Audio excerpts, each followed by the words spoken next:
for a Nocturne game. Oh. Lee Sin ban already coming out versus Oner.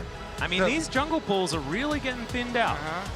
And Pantheon, so Pantheon got his jungle clear gutted and then repatched in. So they like... Still feeling strong, though. I feel like Pantheon is something that T1 may have missed out on here in this ban phase. I think Wei is also like... If you have a look on the Chinese broadcast, they had Wei as the MVP of Game 2. The guy was absolutely fantastic. I think that the Vi performance outside of getting caught around the Baron was great. I mean, ultimately, not as good towards the end, but... except for that one where we lost the game. And you were talking about it. There it is. There's the Nocturne to be locked in here for Oner. Okay, so we do. So how many cool Nocturne comps can you come up with? Because Nocturne is just so fun with all these darkness comps. Well, Orianna is missing, so we're not going to get that one. Right, and so maybe like Kennen, you know, you get these flanking Kennen. Nico's already been banned out from Fearless, so you can't do the Nico either. But like, I just love the types of comps that Nocturne encourages. My favorite one is like the peekaboo composition, where you just pick Nocturne and TF. Okay. It's like turn out the lights and peekaboo. I was gonna say, I love Nocturne and Fiddlesticks. Oh, because you can turn out the lights and then you get Fiddlestick spheres. And then you get double jungle as well. Yeah, well, yeah, you can do that as well. As Gumayusi is going to lock in the Ashe. This is what we were talking about all morning. We're like, is someone going to play it? And you were pretty excited about the Ashe buff. I swear Ashe right now with these scaling AD buffs is really insane. Wait, I mean, Keria could also be playing it. Yeah, I mean, they are definitely the team that definitely pilot double range, aggressive bottom lane as well. This is the T1 kryptonite. The Ziggs has been locked in. They've been better at dealing with it. But this is still a dangerous thing, something that has tested T1 in the past, and Gala will now be piloting the crazy Pyromaniac towards bottom side of the map. Nautilus alongside him as well, so showing their hand as far as that bottom lane is concerned. And we've had so many lane swaps as well that even if you picked like a really strong duo lane, I feel like it'll just get lane swapped out of, so I do like this. Could theoretically still play Ziggs in the mid lane as well. Something that does remain flexible. Speaking of remaining flexible, I think picking an AD here would be a mistake if you do intend to put Keria on the Ashe. I'd expect to see something else. Maybe a top laner that they can then protect in the ban phase themselves. And that is the line of thought that they're going for, as the Ornn will be locked away for most likely Doran. We've got two champions now that Keria could theoretically play. True. I mean, if we play the game of like, hey, Keria could play this. Yeah, honestly, you just have 5 champions and then you try and figure out the most likely one. Dangerous game to play. But with Nocturne, these aren't the typical of like, ooh, you know, you like get a flanker or something with Nocturne. But long range engage of Ashe arrows and Ornn ults are also super annoying when the lights are out. Yeah. So you have these super, super long-range pick potential on T1. Ashe arrows, Ornn ultimates, Nocturne. And we were also talking about the fact that the engage options in the last game were relatively limited, especially around flashes. They're not limited anymore. No, everybody's got everyone is engaged. Even Oner is just a missile, so he is also engaged. And similar for IG here, you know, with point and click with Nautilus, I love like Ziggs combo kill, you know, comps where point and click with Nautilus, point and click with Pantheon as well to lock people in place, get big Ziggs combinations. So you could go kill combos, you know, hook somebody in, root them in place, knock them back, satchel charge, big bombs, and both of them have a little bit of global too. Ziggs ultimate semi-global, really good with dealing with side waves and going to manage your macro a little bit easier. Yep. And Pantheon ultimate, but let's catch up on here. They have we have a couple of top laners Ornn. banned away. This is what we were expecting, protecting Doran's pick with the Gwen and the Yorick taken off the board. TheShy is not a player that I have had concerns about champion pool with ever, so I expect he's able to find something, and the Aatrox is the thing that's scaring me the most. Seraphine and Rel going to be taken away from Keria. And now Gumayusi going to see what he's going to lock in. I'd expect... Okay, never mind. The Maokai consideration. He's playing the Keria game that we were playing. Oh, well, all of these champions. Rolling the dice through the support pool at the moment. But we'll see what does actually get locked in. The Sona would worry me. Yeah, because T1 that played Sona Tarek versus IG at MSI 2019 resulted in the 16-minute, Yes. 1-second loss. Like Jackie Love Draven did do it and just blasted. And just to remind everyone, this is what I was talking about before when it comes to the Ziggs. T1 currently 0-5 versus the champion in split 3 of the LCK. They have struggled to deal with it as it is going to be the Lulu locked in. So anyone can kind of be a tank. And you were talking about Nocturne combos. This is a fun one as well. The wild growth on top of the paranoia coming in means that Oner is not only going to be tankier, but he becomes Malphite. a large source of CC. You're exactly right. It's like Malphite with extra steps. Yeah. What if Faker then locked in Malphite himself? Double Malphite? Holy. That's too much Malphite, maybe. And especially into Sylas, because that's illegal. Meiko thinking about taking away the Varus here as well, as we've got archery on the bottom side of the map. Rookie playing Sylas to keep his world's dreams alive here in game number 4. And the answer is going to be a potential peekaboo composition as a last pick TF. A consideration right now for Faker. So, is it a top lane? Is it a top lane Varus into the Ornn, or is it a mid lane Ziggs Sylas go to the top lane? I think it's top. It's got to be top lane Sylas. I mean, I feel like that's. I've seen Merwin before. That's a TheShy move, as Faker will lock in his famous LeBlanc. And ladies and gentlemen, the man on the other side of the rift is the man to give him his very first loss on the champion. Meiko was there in 2015. As you can see, Faker here looking a little flustered, but looking ready to put an end to this series as well, as these comps are fun, Kobe. Oh, baby. These certainly are fun. So much kill potential. And LeBlanc getting buffed on this patch, we were like, how long are we going to have to wait to see the LeBlanc? Well, we don't have to wait long at all. We get Faker's LeBlanc.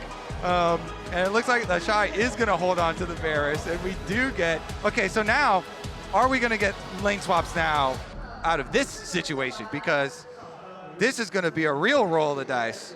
Yeah, I'm not actually sure. I would assume it's more likely that they are going to get that, as you were saying where the champions were going, Kobe, and I was wrong.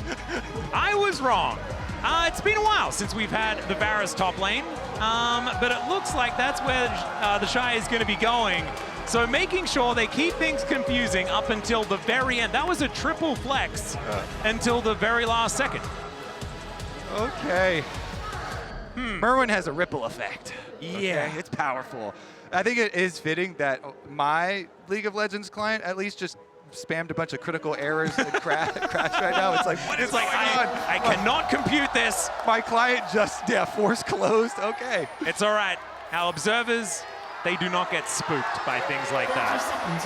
As we are under the rift here for what could be the final game in the series, unless IG can make top lane Varus and the Ziggs work. And odds are, Ziggs into T1 is a pretty good way to deliver us some silver scrapes, but it has to happen now. See whether they can deny T1, as the Gyos are going to echo through the stadium. So, first Varus top lane in international history. Oh, there we go. I would also like to point out that although Faker's LeBlanc did suffer that loss to Meiko at MSI 2015, it is still an 80% win rate. Yeah, he's pretty good. 50 wins over his career on it, only 12 losses, and did just get distortion damage buffs. Yep. Distortion and the Mimic's distortion also benefited.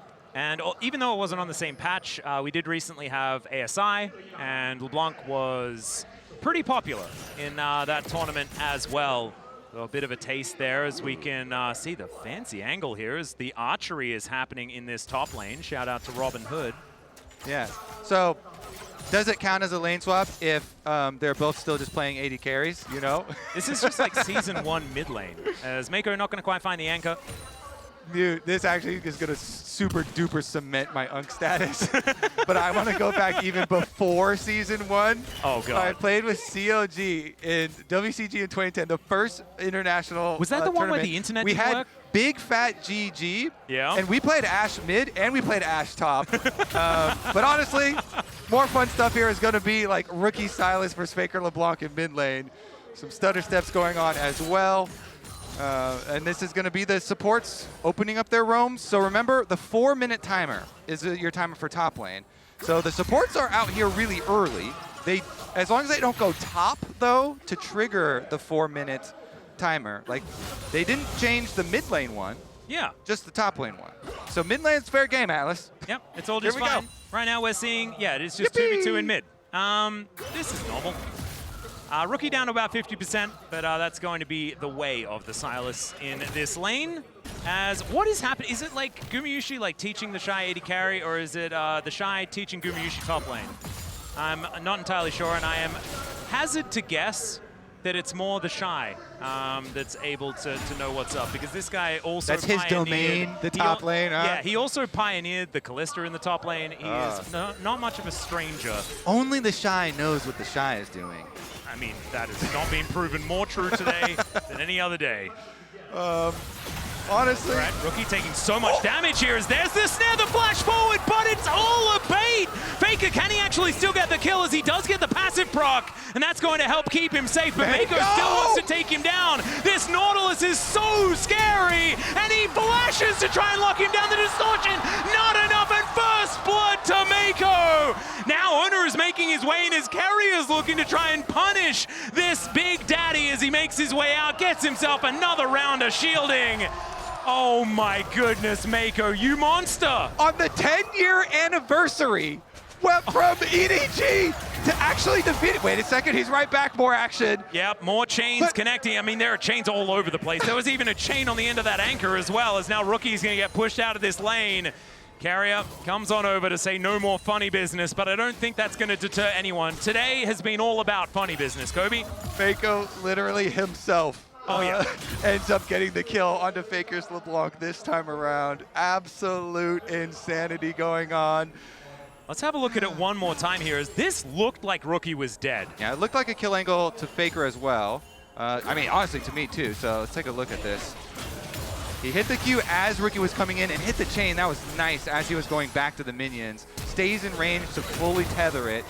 And get the lock. And Kingslayer both layered on top of each other to make sure the Rookie survives. Meiko keeps Rookie alive, and then Meiko finishes the job.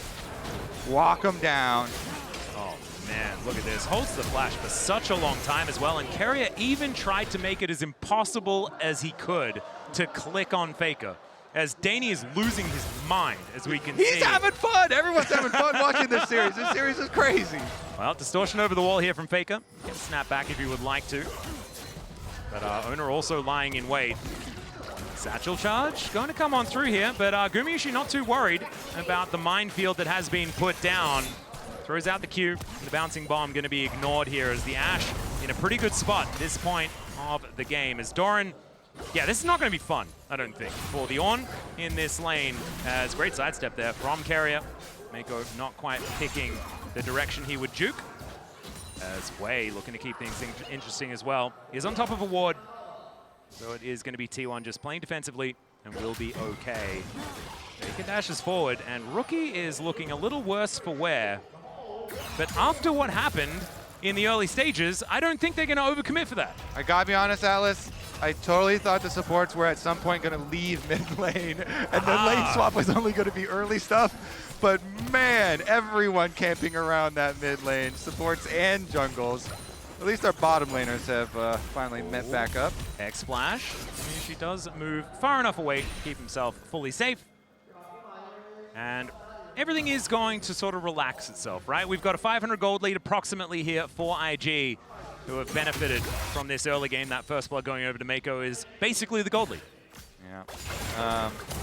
Mid lane, of course, Faker, it has resulted in a good CS lead for Faker with the constant pressure and making it hard for Rookie to CS. And now neither of them with flashes does make me think Jungler's Paradise. We've got level 6 Nocturne, and Way is a bit behind, so it's going to take a bit more for Pantheon to get level 6 and get that global threat as well. But we are about to enter the jungle paradise of level 6s, just fire off those ultimates, go grab your kills. We have no flashes on the mid laners or the supports, which are also technically mid laners in this game. I guess they've spent enough time also there mid laners to be labeled as the support mid laners. This is also the first game that we don't have Spellbook for Keria, so he's not going to be able to teleport his way around the map. Meiko is going to be so lucky. We'll see whether Keria can get the value out of the area that he's looking for, despite not being able to have that added utility. Gumayusi back up towards the top side now, once again leaning into Gala as Rookie taking down lower and lower. This is something we used to see all the time, the stolen Mimic Distortion from the Sylas. Although that's showing my age. I think that was the first time Sylas. I think that's what we were supposed to do today. I think that's what today is about. Yeah, we were just, it was Unk broadcast, right? Today. So we're allowed. Today is History Day. Well, there is that distortion being utilized. It's a fair bit of damage, but now everyone is being called in and they slam Rookie into the ground. Some grubs should come on through for T1 afterwards as well, but man, Blinken, you missed it. As Rookie is just dead. That's everyone who has an ult used their ult on Rookie. Keria didn't because he's only level 4, but everybody He pressed R though, Kobe. You best believe he pressed R. He pressed R for sure. He's with you. Oh my goodness. All right. But it will still be IG utilizing the fact that they didn't press as many R buttons to take 2 of these grubs. One of them did go over to T1 as a result of that last play. But it's not enough to get the gold lead completely back in the hands of T1. Instead, things are just basically equalized.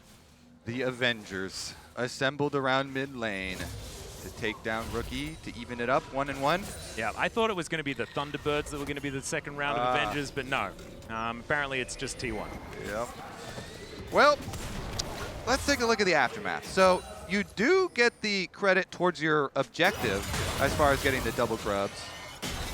Another lock in here. Faker continues to apply some pressure, going for the trades, but you don't get the Void Mite spawns, the little void voidlings or whatever. Yep. For your split pushing or your tower taking later. So it's a little bit reduced, but I think T1 feel pretty good about their situation, getting the kill here onto Faker. He did also invest in the early heal cutting here against Rookie in this lane where, you know, so many uses of the Kingmaker as well as Meiko's heal, I guess, since Meiko's that was very effective heal early on in that early trade. I also feel like there might be a Sundered Sky coming in, and that may be even the bigger issue. As here's the kitchen sink falling from the sky. Ashe arrow, Ornn ultimate, they all collide at the same time. Honestly, kind of impressive that Faker still was able to get the last hit of the kill with everything just it's pretty impressive. At the same that was damage soup that just landed on him, and was enough to deal with Rookie. That's one of those times where you're like, you just start pinging all of the R buttons that just hit you. I want to do an investigation and see, like, what was the actual time difference between each R button press, as Doran's got some visitors. Well, he is also going to call in his friends, but it's going to be too late, and now Oner might be in an awkward position, still able to get the kill on a Meiko, who unfortunately had turret aggro in that play. So a 1-for-1 will be the result, but TheShy able to push this wave in and also possibly put some pressure on this turret, utilizing the Ziggs. Is Oner going to move on over? And only throws out a Duskbringer. So that's all she wrote for T1's defense, and that should be first turret going over to IG. That was really nice answer from Oner. You know, lays down the Q right before he arrives with his ultimate, and with the tower damage there, does get the counter kill. So ends up being a 1-for-1 on their dive on Doran. Doran, though, of course, is suffering significantly with TheShy here having his Varus top, pretty good CS numbers for himself, but he teleports right back out. Gala down here to the bottom side, so I think they do want to fight it. They're not going to give it to T1 for free. Yep, Faker looking for a flank, but he is spotted on vision. Rookie with the Enchanted Crystal Arrow already prepped. Doran can't come though. This is 4v5 guaranteed. Yep, Wei couldn't get on in there as the flash is going to be employed. Depth charge comes down, but he creates so much distance, and all the buttons go entirely wide. They were thrown after Faker. He lands the chains, and IG just kind of left confused with no T1 to fight. Unless they found some. Yeah, they do find just chase them a little more. Not T1's to fight though. Gala is hitting a turret, and maybe T1 are going to be tempted to try and defend this. Right now, 3 versus 3. You've got Rookie moving towards the top side, and T1 are going to be able to at least deny some of the extra plates that have come on in. Okay, so Gala getting some more turret damage there, some more advantage, turret plate money for IG. And having opened up the map on the top side as well after their dive situation does make you a little bit more worried. You know, we mentioned with the Pantheon ult and the Ziggs ultimate, you have a decent amount of global on that side too. It's not just that they have to play into Nocturne ultimate, but they've got some pretty good uses themselves. There's also a Blade of the Ruin King completed here from TheShy already. And oftentimes in Ziggs compositions, we often talk about, oh, but they won't have the same level of consistent damage. They won't have the same ability to take neutrals, things like this. When you've got like an on-hit Varus on your team anyway, I mean, it's just a mage and an AD carry, right? It's just a regular composition. And so they're not going to run into any of those issues in this particular game. Unless TheShy does something crazy, because this is not like he's playing a Scion. What? TheShy never does crazy stuff. Yeah, no, surely we can rely on that. It's going to be absolutely fine. Hawkshot going to give some vision over to T1. As Gala takes some damage from the volley, double flashes employed. Mega Inferno Bomb goes down. There's a Grand Starfall, but the instant wild growth is fantastic. Paranoia comes in, but still Oner is taking so much damage. The flash from Rookie is able to shut him down, and now TheShy looking for Doran. He's tanking up the turret, and he's happy to do so as IG. They slam T1 on multiple fronts. IG are popping off. They want to send us to Silver Scrapes. They want to send us to a 5th game, Atlus. They may just do it if they keep playing like this, as IG now looking to take more plates. It is sub 14 minutes for another 8 seconds. And so they might be able to get another one here. As now Rookie in trouble. Gumayusi trying to lay down the hurt, but instead distracted by a ward and will be able to take that one out of there.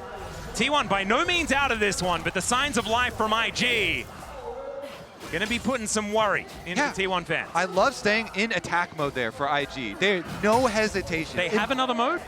Yeah, they immediately throw these semi-global ults that we're kind of trying to hype up. You know, they get the double flashes out of the T1 bottom lane as Faker wants the rest of this turret, but Wei is... a tiny little bit of damage. Get back in there. He just needs to... What is that thing? Click on that thing? What is that? Yeah, okay, there we go. Nailed it. So it does take a turret shot, but that is fine. We'll be able to claim that global gold. That's going to close the gap just a little bit. I do, but again, yeah, I love how they just attack the, you know, the Ashe and the Lulu here. No flashes now on either of them. Really, really big stuff. Meiko forces them initially, then they have the follow-up. They got the Ziggs ultimate, the Pantheon ultimate, and Rookie flanking through. So even though Oner tried to cover with darkness, they just full send. Flash under tower, and then TheShy takes care of Doran himself. Doran also threw the wrong direction. Yeah, Doran was like, let me out of here. I got to get this way. Yeah, he's like, save yourself, Ram friend. I'm getting out of here.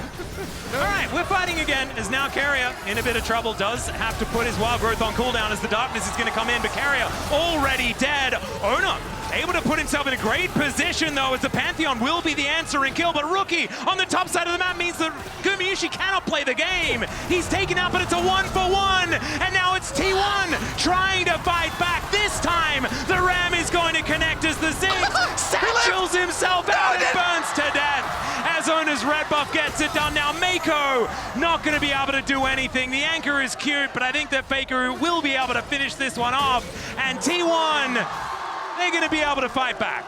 Atlus, this is peak League of Legends right here, sure, baby. It's not ping pong, Kobe.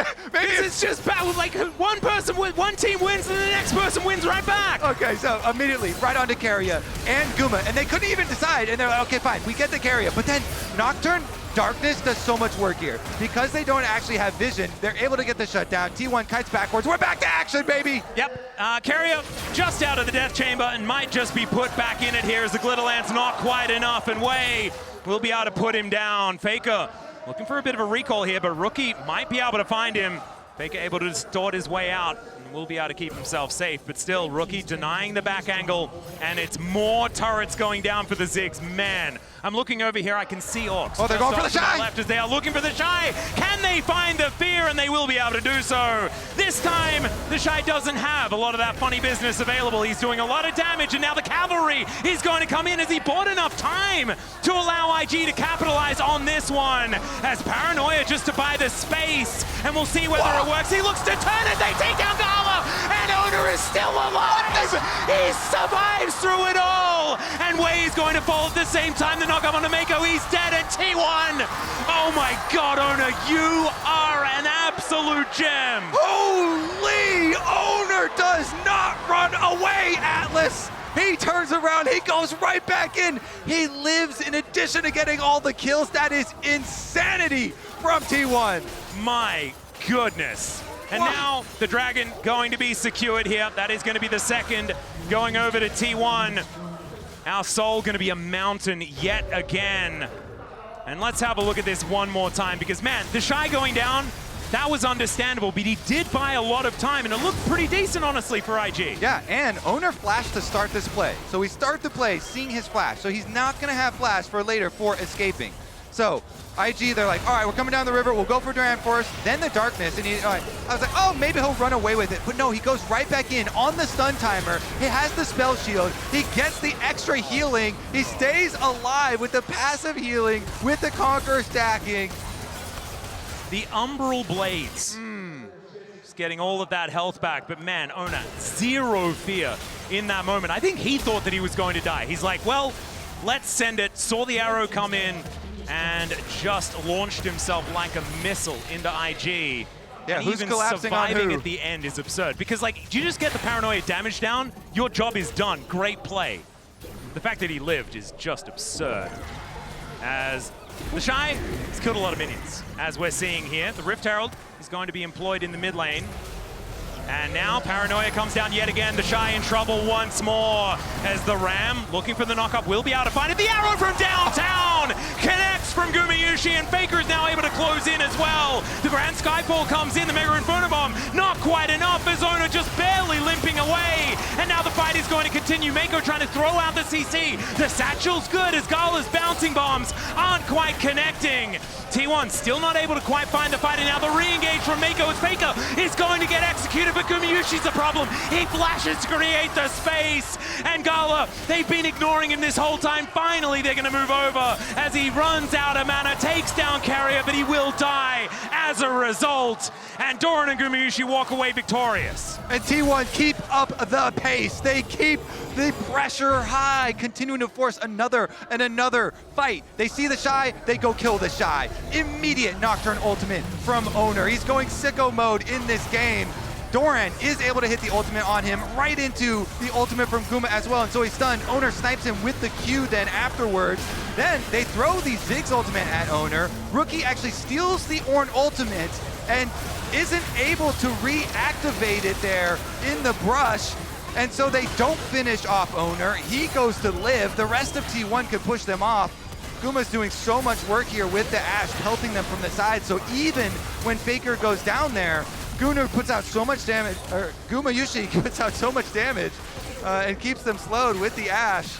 And Rookie just couldn't make his way back in again, so Gala kind of left out to dry. Now the Otacon has been started by IG. This has been a point of contention for this team. We'll see whether they can make it work this time around here in Game 4. Man, this is feeling like they're throwing the gauntlet as now the Paranoia comes down. Doran finds a huge knock-up, and the AoE is massive. The wild growth absurd by T1, and their team fighting is just too good, ladies and gentlemen. Gala keeping himself alive, but there are too many people here. Rookie finds the clone of all things, but the Otacon will stay up. And T1 did lose two in the process. Can Rookie do it? Can he be the hero?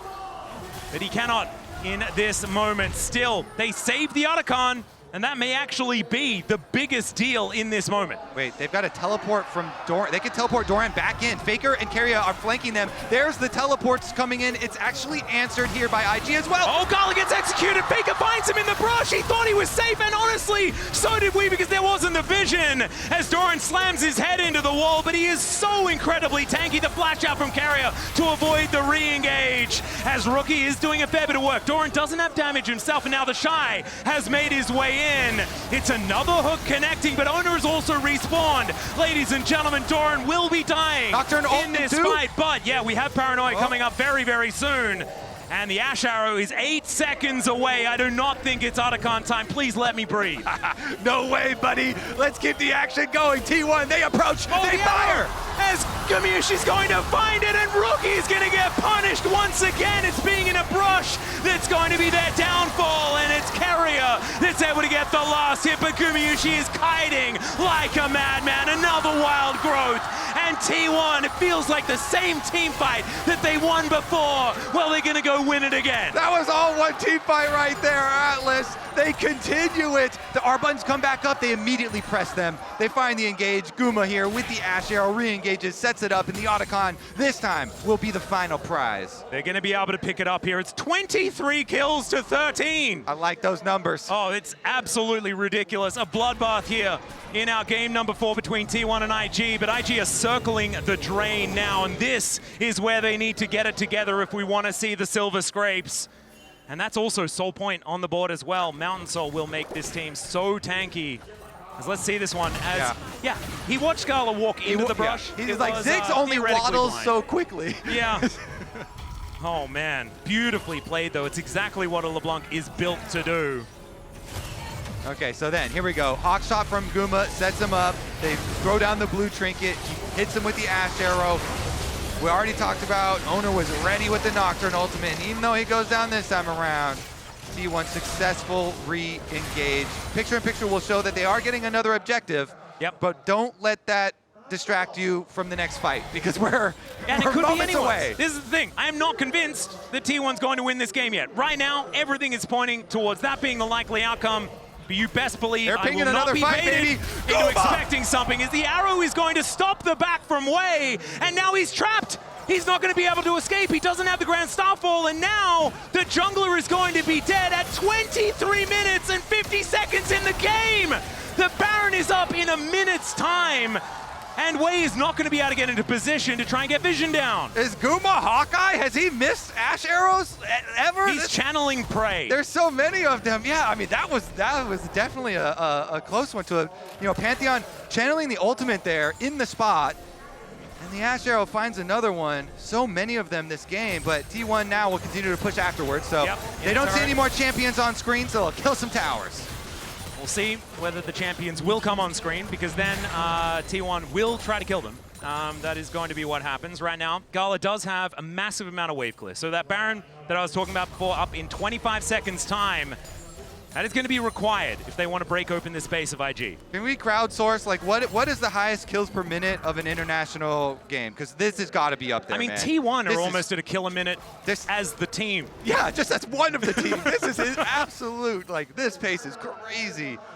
I hope that we're setting records here, because it feels like we're at least getting close. Yep, I hope so. And they're going to have to keep it up, as the Baron is going to spawn, as we were talking about. And IG, they need to try and get into this darkness and make something happen, but the vision control just from the champions of T1 is ridiculous. Hawkshot and Paranoia, not only do they get vision themselves, they take it away from you. It's so unfair. Have absolutely every option, as Faker is also able to get all the way around this map to wherever he needs to be to clear out these pink wards if he would like to. And that's a dream scenario for LeBlanc. When your team does have that luxury of controlling so much vision, you're a trickster. You're this burst mage that wants to go for distortion combos. Yeah, you capitalize on information. Exactly. Way better than any other champion. And IG grouping up, getting themselves in there. The flash in from Meiko does trigger the flash out from Keria. All right, IG, can they... Last time the mindset of Meiko. He has just gone for every flash angle that he can possibly find. Especially when he's looking for Guma or Keria, trying to kill those two specifically. Let's see if they can actually do that one more time and actually take down Keria, punish the no flash. Good spell shield there from Oner.